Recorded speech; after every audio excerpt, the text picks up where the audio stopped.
মানুষের সম্পর্ক এমন অনেক সম্পর্ক থাকে না যে আমরা অনেক কিছু বলে অধিকার থেকে সেইভাবে তো সবকিছু হয় না। সম্পর্কের গভীরতা আছে, যেসব সম্পর্ক গভীরতা বা গভীর জায়গায় ডেপথে পৌঁছায় সেই সম্পর্ক আসলে আমার মনে হয় নন ভার্বাল হয়ে যায়। তখন তখন আর ভাষার দরকার হয় না, তখন মাঝখানে তাকাইতে বলেন, কিছুরই মাঝখানে দরকার তাকায় হয় বলতে না, বলেন। তখন দুই দেশে দুই মানুষ থাকলেও তাদের মধ্যে একটা কমিউনিকেশন তৈরি হয়।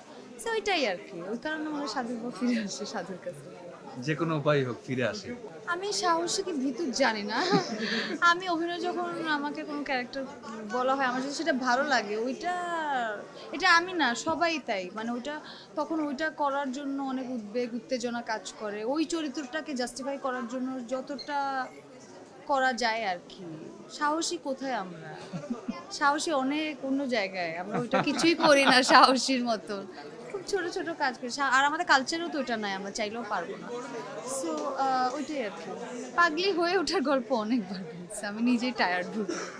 পাগলি হয়ে ওঠার গল্প আমাদের একটা বিহাইন্ড দ্য সিন রোদের পেজে ওটা আমরা দেখে শেয়ার নিন। করেছি। পাগলি হয়ে ওঠার এখানে অনেক ডিটেলে কথা আছে, আসলে এটা 1 বছরের প্রসেস। এটা এক তো মানে আমি কিভাবে বলবো, 1 বছর অনেক কিছু মানে এটা আমি কখন কে চরিত্র হয়েছি সাধু হয়েছি আমরা নিজেরও জানি না, এটা একটা সময়ের সাথে সাথে থাকতে থাকতে থাকতে ওই বাড়িটা বানাতে বানাতে হয়ে গেছে। So, খুব সচেতন ভাবে চরিত্র হই নাই।